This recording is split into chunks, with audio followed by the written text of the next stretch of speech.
শিক্ষকের বদলির প্রতিবাদে উত্তাল হয়ে উঠল সোনামুড়া কাঠালিয়া সড়কের ধনপুর শান্তিনগর এলাকা।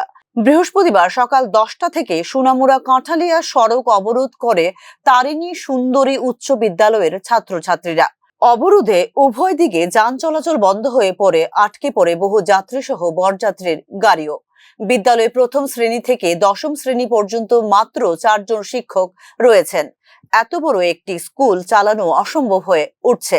এই পরিস্থিতিতে ওই 4 জন শিক্ষকের মধ্যে একজন শিক্ষককে অন্যত্র বদলি করে দেওয়া হয়েছে।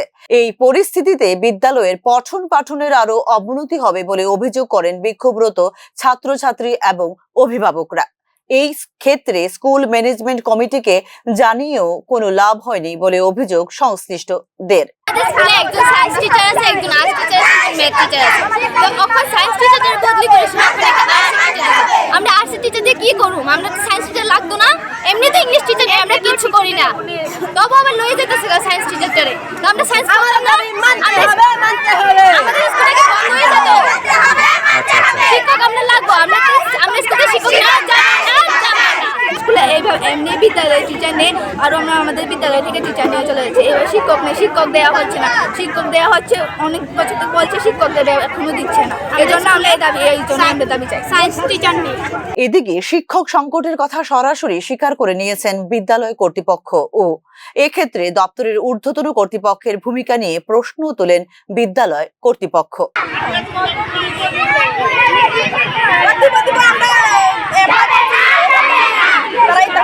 স্কুলে এসএমসি কমিটি আছে তো?